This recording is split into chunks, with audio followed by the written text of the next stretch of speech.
നമസ്കാരം. Raf talk ഫുട്ബോളിലേക്ക് അവർക്കും സ്വാഗതം. യുവതാരമായിരിക്കെയുള്ള ഗോളടിയിലെ അലയാൻഡ്രോ ഗർനാച്ചോ ക്രിസ്ത്യാനോ റൊണാൾഡോക്ക് തൊട്ടരികിൽ എത്തിയിരിക്കുകയാണ്. തൻ്റെ ഐഡോളിന് തൊട്ടരികിൽ ഗർനാച്ചോ. പക്ഷേ യുണൈറ്റഡിൻ്റെ കാര്യം ഓർക്കുമ്പോൾ ഒരു എത്തും പിടിയും കിട്ടുന്നില്ലെന്ന്. എന്താണ് ഈ സംഭവിക്കുന്നത്?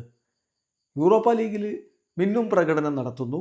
സ്പാനിഷ് വമ്പന്മാരെ അത്ലറ്റിക് ക്ലബ് ബിൽബാവോയെ ഏകപക്ഷീയമായ 3 ഗോളിന് തോൽപ്പിക്കുന്നു. തൊട്ടു പിന്നാലെ 2-3 ദിവസത്തിനിടക്ക് പ്രീമിയർ ലീഗിൽ വരുമ്പോൾ കളി ആകെ മാറുന്നു. ബ്രെൻഫോർഡിനോട് 4-3 പൊട്ടുന്നു. ഇപ്പോൾ ഇന്നലത്തെ കളി 4-3 പൊട്ടിയത്. മേസൺ മൗണ്ടും ഗർനാച്ചോയും ഡിയാലോയുമാണ് യുണൈറ്റഡിൻ്റെ ഗോളുകൾ കണ്ടെത്തിയിരുന്നത്. ഇപ്പോൾ ഈ തോൽവിയോടുകൂടി യുണൈറ്റഡ് 15ാം സ്ഥാനത്താണ് പ്രീമിയർ ലീഗിൽ.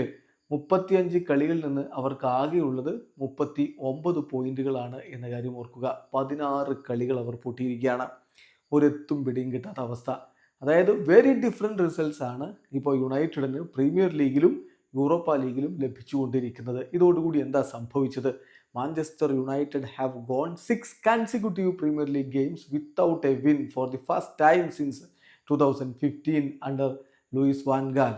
ലൂയിസ് വാൻ ഗാലിൻ്റെ കീഴിൽ 2015 ഡിസംബറിൽ സംഭവിച്ചതിന് ശേഷം ആദ്യമായിട്ടാണ് തുടർച്ചയായ 6 പ്രീമിയർ ലീഗ് മത്സരങ്ങൾ യുണൈറ്റഡ് വിജയമില്ലാതെ കടന്നു പോകുന്ന ഒരു പതിറ്റാണ്ടിന് ശേഷമാണിത് സംഭവിക്കുന്നത് എന്നർത്ഥം. കഴിഞ്ഞില്ല.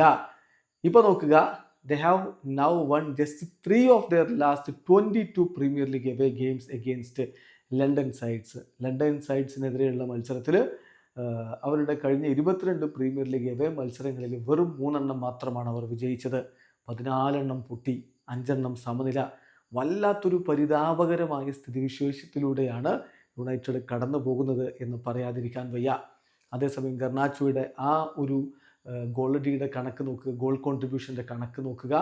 Overseas players with the most premier league goals and assist four Manchester United before turning 21.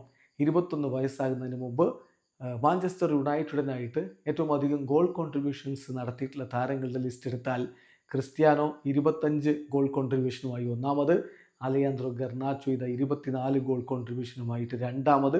ഒരു ഗോൾ കോൺട്രിബ്യൂഷൻ കൂടി അദ്ദേഹത്തിന് നടത്താൻ പറ്റിയാൽ തൻ്റെ ഐഡലിനോട് ഒപ്പം എത്താനും ഗർനാച്ചോക്ക് കഴിയും. ഒരു ഭാഗത്ത് ഗർനാച്ചോ അങ്ങനെ സന്തോഷത്തിൻ്റെ വക്കിലാണെങ്കിൽ യുണൈറ്റഡിൻ്റെ അവസ്ഥ പരിതാപകരമാണ്. വീഡിയോ അവസാനിക്കുന്ന ഫുട്ബോൾ ലോകത്തെ കൂടുതൽ വിശേഷങ്ങളുമായി റാഫ് ടോക്സ് വീഡിയോ എത്താം.